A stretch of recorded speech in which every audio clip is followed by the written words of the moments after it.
Hai semuanya, apa kabar? Semoga semuanya baik-baik aja ya. Semoga semuanya berada dalam lindungan Allah Ta'ala. Di kesempatan kali ini, aku ingin menceritakan tentang segelintir kebaikan yang dilakukan oleh Abu Bakar As-Siddiq. Kisahnya berawal ketika Rasulullah sholat di Hijr Ka'bah. Lalu datanglah Uqbah bin Abu Mu'ayth. Kemudian dia melilitkan kain ke leher Nabi dan mencekiknya dengan keras. Maka Abu Bakar datang, memegang kedua pundak Uqbah dan menariknya dari Nabi seraya berkata, "Apakah kalian membunuh seseorang hanya karena ia mengatakan Rob kami adalah Allah?" Riwayat lain menyebutkan bahwa kaum Quraisy beramai-ramai memukul Rasulullah hingga beliau hampir pingsan. Maka Abu Bakar bangkit sambil berteriak kepada mereka, "Apakah kalian membunuh seseorang hanya karena ia mengatakan Rob kami adalah Allah?" Mendengar itu, kaum kafir Quraisy meninggalkan Rasulullah dan langsung menyerbu Abu Bakar. Demikianlah Abu Bakar adalah orang pertama yang diuji di jalan Allah. Orang pertama yang membela Rasulullah dan dai pertama dalam Islam. Beliau adalah tangan kanan Rasulullah, mengorbankan segenap jiwa, raga demi Islam. Pengorbanan tidak tertandingi oleh siapapun juga. Pada musim haji, Abu Bakar biasa berkeliling mendampingi Rasulullah menawarkan Islam kepada suku-suku Arab. Abu Bakar yang terkenal sebagai ahli nasab biasa membuka pembicaraan sebelum Rasulullah menyampaikan dakwah Islam. Kaum muslimin yang fakir dari kalangan hamba sahaya ditindas secara kejam oleh kaum kafir Quraisy. Mereka mengalami siksaan yang amat pedih. Dialah Bilal yang disiksa oleh tuannya, Umayyah bin Khalaf. Bilal dibiarkan kelaparan dan kehausan selama sehari semalam. Lalu ia dibaringkan di atas punggungnya pasir panas membara. Umayyah memerintahkan kepada budak-budak lainnya untuk mengangkat batu besar dan menaruhnya ke atas dada Bilal. Umayyah memaksanya untuk kafir kepada Allah dan kembali menyembah Lata dan Uzza. Akan tetapi, Bilal tetap melafalkan Ahad, Ahad, yang maksudnya adalah Maha Esa, Maha Esa. Abu Bakar melewatinya dan berkata kepada Umayyah, "Tidakkah engkau takut kepada Allah memperlakukan orang ini sedemikian rupa? Sampai kapan engkau menyiksanya?" Umayyah berkata, "Engkau yang merusak keyakinannya. Sekarang selamatkanlah ia dari siksaannya." Abu Bakar berkata, "Baiklah, aku mempunyai budak hitam yang lebih kuat darinya. Aku akan memberikannya padamu." Umayyah pun menerimanya dan memberikan Bilal kepada Abu Bakar, dan Abu Bakar pun membebaskan Bilal. Abu Bakar bukan hanya memerdekakan Bilal, tapi banyak budak laki-laki dan perempuan lainnya yang beliau merdekakan. Di antaranya Amir bin Fuhairah, Ummu Ubais, An-Nadiyah, dan anak perempuannya serta banyak budak lainnya. Ada seorang budak perempuan yang bernama Zunairah yang dibeli dan dimerdekakan Abu Bakar. Ternyata setelah dimerdekakan ia menjadi buta. Kafir Quraisy berkata, "Lata dan Uzza telah mengambil penglihatannya." Zunairah membantah dengan lantang. Dusta, Lata dan Uzza tidak dapat memberi mudarat ataupun manfaat apapun.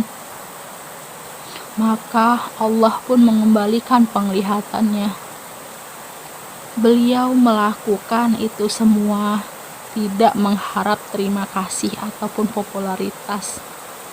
Abu Bakar melakukannya hanya mengharap ridho Allah. Allah berfirman dalam surat Al-Lail ayat 17-21 yang artinya, dan kelak akan dijauhkan orang yang paling takwa dari neraka itu, yang menafkahkan hartanya di jalan Allah untuk membersihkannya, padahal tidak ada seorang pun yang memberikan suatu nikmat kepadanya yang harus dibalasnya. Tetapi dia memberikan itu semata-mata karena mencari keridhaan Rabb-Nya yang maha tinggi, dan kelak dia benar-benar mendapat kepuasan. Masya Allah. Ketika siksaan dan tekanan kafir Quraisy semakin parah, kaum muslimin diizinkan untuk berhijrah ke negeri Habasyah. Abu Bakar pun pergi meninggalkan kota Mekah. Di perjalanan, beliau bertemu dengan Ibnu Daginah. Ibnu Daginah bertanya, "Hendak kemana engkau, wahai Abu Bakar?" Abu Bakar menjawab, "Kaumku mengusirku. Aku ingin pergi ke tempat di mana aku dapat beribadah kepada Rabbku." Ibnu Daginah berkata, "Orang sepertimu, wahai Abu Bakar, tidak pantas pergi ataupun diusir. Engkau adalah orang yang senantiasa menolong orang yang tidak punya, menyambung silaturahmi, memikul beban orang yang kesulitan, memuliakan tamu, dan membantu orang yang terkena musibah. Aku yang akan menjamin keamananmu. Kembalilah dan beribadahlah kepada Rabb-Mu di negerimu." Lalu Abu Bakar kembali ke Mekah bersama Ibnu Daginah. Ibnu Daginah mendatangi para pembesar Quraisy dan mengatakan bahwa Abu Bakar adalah orang yang tidak pantas diusir dari negerinya karena kebaikan-kebaikannya. Kaum Quraisy menerima jaminan Ibnu Daginah untuk Abu Bakar dengan syarat Abu Bakar beribadah dalam rumahnya dan tidak mengeraskan sholatnya. Maka Abu Bakar pun dapat beribadah di dalam rumahnya namun tidak menjaharkan sholatnya. Setelah beberapa lama, Abu Bakar menjadikan halaman rumahnya tempat sholat. Beliau adalah orang yang sangat mudah menangis dan tidak dapat menahan diri ketika membaca Al-Quran. Ketika beliau membaca Al-Quran, para wanita dan anak-anak Quraisy merasa takjub dan diam-diam memperhatikan Abu Bakar. Kabar ini terdengar oleh kaum Quraisy.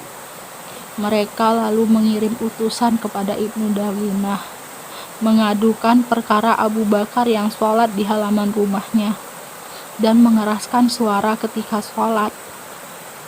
Kaum Quraisy meminta Ibnu Daginah membujuk Abu Bakar agar sholat di dalam rumahnya atau mengembalikan jaminan Ibnu Daginah. Ibnu Daginah menemui Abu Bakar dan berkata, "Engkau tahu jaminanku kepadamu sebatas apa? Jika engkau berkenan, maka lakukanlah sebatas perjanjian itu, atau engkau kembalikan kepadaku jaminanku. Karena aku tidak ingin bangsa Arab mendengar bahwa aku telah menyelisihi perjanjian yang telah aku sepakati dengan seseorang." Abu Bakar berkata, "Aku kembalikan jaminanmu dan aku ridho dengan jaminan Allah Azza wa Jalla." Masya Allah.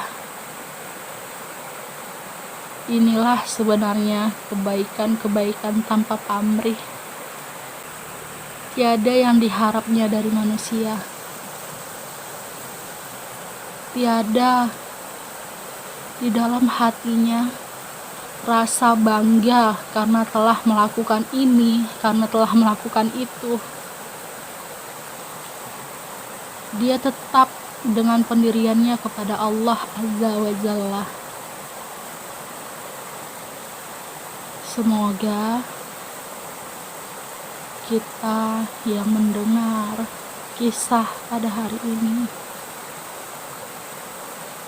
tergolong kepada orang-orang yang senantiasa ikhlas, tiada mengharap apapun selain ridho Allah.